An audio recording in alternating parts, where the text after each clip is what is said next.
Le sentier des justes est comme la lumière resplendissante, dont l'éclat va croissant jusqu'au milieu du jour. Proverbe 4, 18. Telle était la condition du peuple dans Matthieu 17. Ils avaient entendu plusieurs sermons qui étaient assez simples, mais ils ne pouvaient pas comprendre leur signification réelle. À une certaine occasion, notre Seigneur Jésus-Christ dit « Gardez-vous du levain des pharisiens ». Or, il était arrivé que ce jour-là, ils avaient oublié de prendre du pain. Les disciples pensèrent que le Seigneur les mettait en garde parce qu'ils avaient oublié d'en prendre.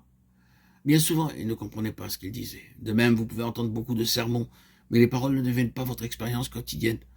Dans beaucoup de cas, cela entre par une oreille et ressort par l'autre. Nous vous invitons à n'avoir pas de cesse jusqu'à ce que vous appreniez à entendre et comprendre lorsque le Seigneur vous parle. Ce n'est que lorsque vous apprenez cela que votre vie est transformée. Votre fardeau sera ôté, vos yeux ouverts, vos craintes et vos doutes enlevés, et toutes les ruses de l'ennemi vaincues. C'est une chose merveilleuse que d'entendre la voix du Seigneur. Souvenez-vous que vous ne pouvez pas entendre la voix de Dieu sans la lumière divine. C'est le premier pas si vous désirez entendre clairement la voix de Dieu. La lumière de Dieu viendra en vous et brillera de plus en plus, jour après jour, Proverbe 4, 18.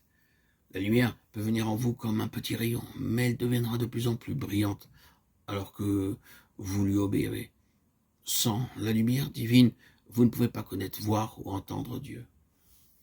Et nous avons entendu cette voix venant du ciel lorsque nous étions avec lui sur la sainte montagne, 2 Pierre 1, 18. Dans 2 Pierre 1, 16 à 21, Pierre témoigne comment notre Seigneur Jésus-Christ devint très réel pour lui.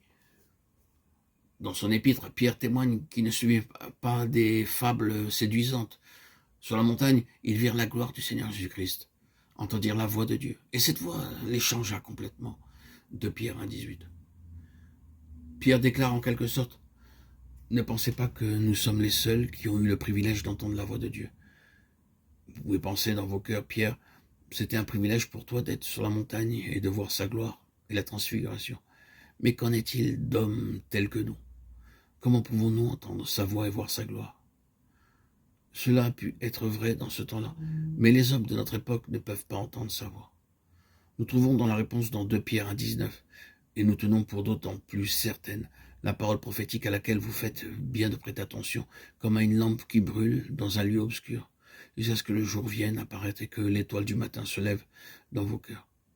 Pierre dit que si vous recevez réellement par la foi la parole de Dieu dans votre cœur, la parole venant en vous deviendra la lumière resplendissante pour vous montrer que Dieu est lumière. C'est le ministère du Saint-Esprit.